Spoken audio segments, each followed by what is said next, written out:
They said I would never have the courage to do what I did last Thursday. The Western media called me another African dictator making empty threats. Israeli intelligence dismissed me as a young soldier playing politics. Even some of my own advisors whispered I was moving too fast, too hard, too dangerously. They were all wrong, because while they were busy underestimating me, I was busy dismantling their entire shadow network across my continent. And what I'm about to tell you isn't just what happened in Burkina Faso.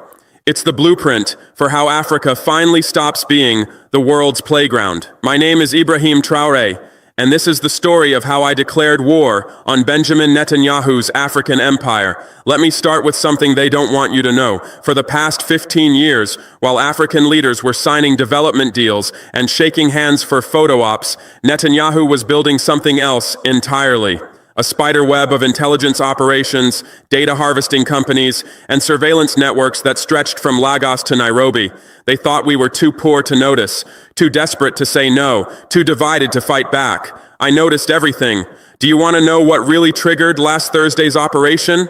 3 weeks ago, my intelligence chief walked into my office with a folder. Inside were communication intercepts, financial records, and satellite imagery that made my blood run cold. Israeli-backed companies weren't just doing business in Burkina Faso. They were mapping our mineral deposits with military precision, recording our political meetings through compromised telecommunications, tracking the movement of our citizens through facial recognition systems we never agreed to install. But here's the part that made me realize we were past the point of diplomacy. They were sharing this intelligence with multinational corporations to help them extract better deals from African governments. Our own data was being used to exploit us more efficiently. That night, I didn't sleep. I sat in my office until dawn, and I made... While the world underestimated him, Ibrahim Traoré dismantled an entire shadow network spread across Africa. In one decisive morning, Operation Clearsight struck 17 different targets, exposing rooms full of servers, hard drives with millions of citizens' data, and encrypted lines to Tel Aviv.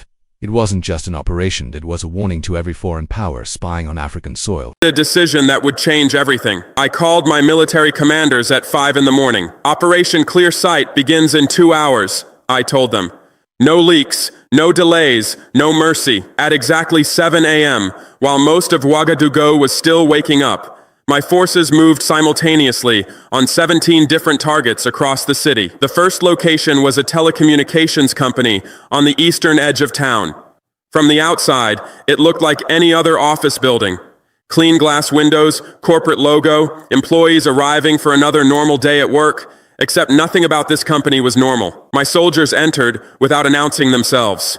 What they found inside made international headlines within hours, though most media outlets refused to report the full story. Rooms filled with server equipment powerful enough to monitor the communications of half the continent.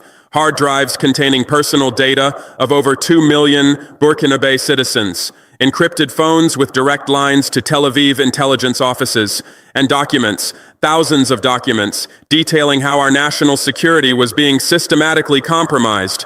But that was just the beginning. By 9 a.m., we had raided 6 more Israeli-linked operations. Not just businesses, understand. These were sophisticated intelligence gathering posts disguised as development organizations, technology companies, and humanitarian groups. At each location, the same pattern emerged. Equipment designed for mass surveillance, data belonging to African citizens being prepared for transfer to foreign servers, communication systems that bypassed our national security protocols entirely. The evidence was overwhelming, but I knew evidence alone wouldn't be enough. The world needed to see action. At noon, I walked in front of the cameras, and I said something that I'd been preparing to say for months. Africa is no longer your laboratory, we are no longer your test subjects, and we are definitely no longer your blind spot. Those words weren't just meant for my people, they were a direct message to Benjamin Netanyahu, who at that very moment was probably receiving frantic calls from his African operations team. Within 6 hours of my announcement, something unprecedented began to happen across West Africa. Mali's president called me personally. "Ibrahim," he said, "we found similar operations in Bamako. What do we do?" "Shut them down," I told him. All of them. Guinea's military leadership reached out through encrypted channels. They had been monitoring suspicious Israeli activities for months, but hadn't known how to act without creating diplomatic incidents. I gave them permission to stop worrying about diplomatic incidents. By Thursday evening, 3 neighboring countries had frozen Israeli military technology imports. 4 more were conducting emergency audits of foreign-backed infrastructure projects, and the African Union was privately discussing something that had never been attempted before: a continental strategy for countering foreign intelligence infiltration. But here's what really scared Netanyahu's government. This wasn't just about Israel anymore. The evidence we uncovered revealed cooperation between Israeli operations and intelligence services from France, Britain, and the United States. Our own telecommunications infrastructure had been compromised not by one foreign power, but by an entire network of them. For decades, they had been sharing intelligence about Africa like we were a commodity to be divided among themselves. That realization changed everything for me. I realized that what we were fighting wasn't just Israeli overreach. We were fighting a colonial mindset that never really ended. It just learned to use technology instead of gunboats. The morning after our operations, I received a call from an Israeli diplomat demanding to know on what authority I had. Within hours of Traore's announcement, West African nations moved in unison. Mali shut down similar operations. Guinea stopped worrying about diplomatic backlash, and neighbors froze Israeli military tech imports. But the real shock, the evidence, showed Israel wasn't acting alone. France, Britain, and the US were all part of a coordinated network exploiting Africa's resources and data. I told him exactly what authority I acted on. The authority of a sovereign nation that refuses to be spied on by foreign powers. But the conversation that really mattered happened 2 days later. Netanyahu himself requested a private phone call with me through diplomatic channels. President Traore, he said, I think there's been a misunderstanding about our activities in your region. Mr. Netanyahu, I replied, the only misunderstanding was thinking we wouldn't notice. He tried to explain that Israeli companies were contributing to African development, creating jobs, building infrastructure. I interrupted him. Mr. Netanyahu, when you build infrastructure that spies on the people it's supposed to serve, that's not development. That's occupation with better marketing. The call ended after 12 minutes. Netanyahu never called back. But his government's response was swift and predictable. Israeli media began reporting that I was destabilizing the region and threatening democratic partnerships. European newspapers published opinion pieces questioning my authoritarian tendencies. The same newspapers, I should mention, that had never written a single article questioning why foreign intelligence operations were legal in African countries in the first place. Their propaganda campaign might have worked 5 years ago, but something has changed across this continent, and they're too arrogant to see it.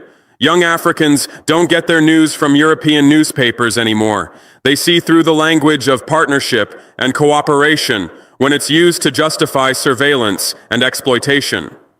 The evening our operations concluded, thousands of people gathered outside the presidential compound, not to protest my actions, but to celebrate them. Young people held signs reading, "Our data, our choice, and Africa is not for sale." University students organized teach-ins about digital sovereignty. Even my critics admitted that what we had exposed needed to be exposed. But the most important support came from somewhere unexpected. African leaders who had been quietly frustrated with foreign interference for years began reaching out privately. Presidents, prime ministers, and military commanders from across the continent started sharing their own intelligence about suspicious foreign activities. What emerged was a picture of systematic surveillance and data extraction that went far beyond what any single country could address alone. That's when I realized we needed something that had never existed before. An African intelligence doctrine designed by Africans, for Africans. Over the following weeks, I worked with leaders from 6 West African nations to draft what we're calling the Continental Digital Sovereignty Framework. The principles are simple but revolutionary: complete transparency for all foreign investments in telecommunications and data infrastructure. Any company wanting to operate in our countries must submit to full audits by African-controlled oversight bodies. Zero tolerance for undeclared intelligence activities. Foreign operations that cannot clearly demonstrate their civilian purpose will be immediately terminated. Continental cooperation in monitoring and responding to foreign interference. What affects one African country affects all of us. And here's the principle that has Western governments most concerned. African data stays in Africa unless African governments explicitly agree otherwise. The framework isn't just about protecting ourselves from surveillance. It's about recognizing that information is power, and African information should serve African interests first. Netanyahu's government tried to dismiss our framework as unrealistic and economically damaging. They warned that African countries couldn't survive without Israeli technology and expertise. They were wrong about that too. Within 3 weeks of implementing our new digital sovereignty protocols, we had received partnership offers from China, Russia, India, and even some European companies willing to operate under transparent conditions. Turns out the world has plenty of technology partners who don't need to spy on their customers to do business, but the real validation came from an unexpected source. American intelligence officials, in private conversations with African diplomats, admitted they were reassessing some of their own data collection practices in Africa, not because they wanted to, but because our framework was inspiring similar initiatives across the global South.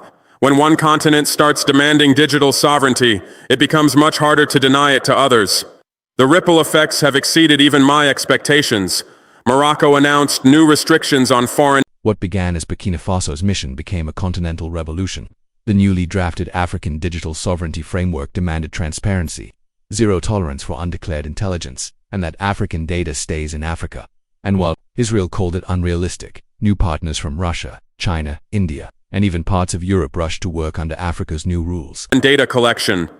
Kenya launched an audit of all international telecommunications partnerships. Nigeria began requiring foreign tech companies to store citizen data within national borders. Even South Africa, usually cautious about challenging Western partners, declared that African digital infrastructure should primarily serve African interests. For the first time in decades, African countries are setting the terms of technological engagement instead of simply accepting whatever terms are offered. But I want to be clear about something. This isn't anti-Western sentiment or anti-Israeli prejudice. This is pro-African pragmatism. We welcome partnership with any country that respects our sovereignty and operates transparently. We reject any relationship based on deception, surveillance, or the assumption that African consent is optional. Netanyahu's government could have chosen transparency from the beginning. They could have asked permission instead of assuming forgiveness. They could have treated African nations as equals instead of intelligence targets. They chose otherwise, and they're experiencing the consequences of that choice. The most interesting development has been watching how other world powers are adapting to our new approach. Chinese companies, despite their own reputation for digital authoritarianism, have been surprisingly willing to submit to our transparency requirements. Russian partners have agreed to full audit processes without complaint. Even some European companies have started marketing themselves as African digital sovereignty compliant to distinguish themselves from competitors who refuse to operate transparently.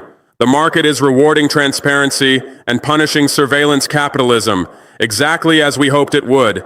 Meanwhile, Israeli companies that once operated freely across Africa are finding themselves locked out of an increasing number of markets, not because of political hostility, but because they refuse to meet the transparency standards that are becoming continental norms.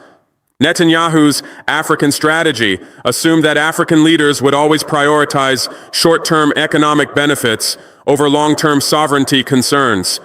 That assumption is proving costly, but perhaps the most significant change isn't in government policies or corporate practices.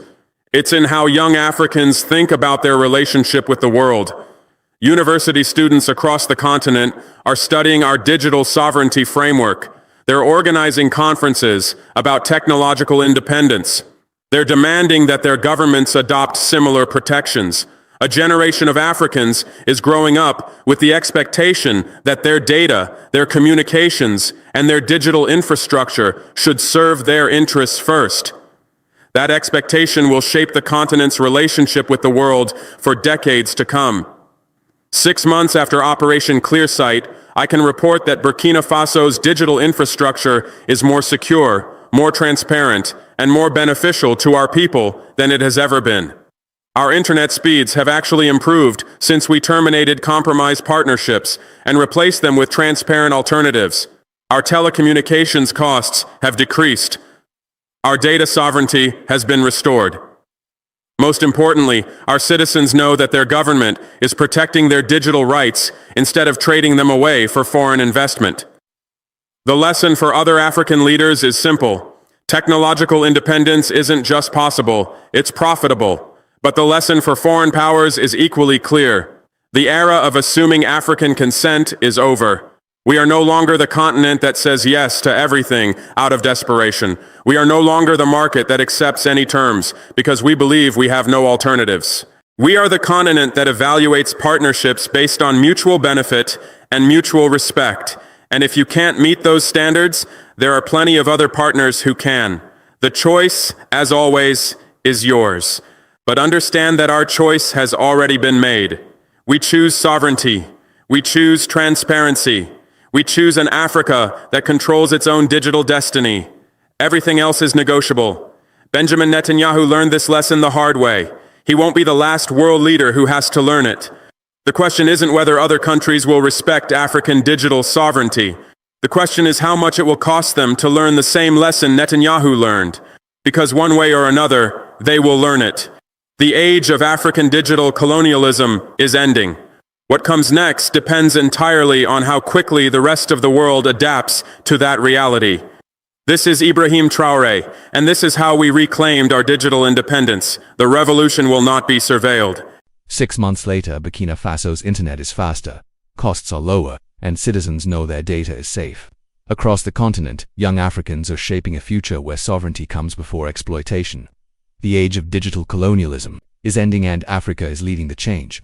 This is not just a victory for one nation, it's the beginning of a new era. Like, share and subscribe to join the movement for African independence.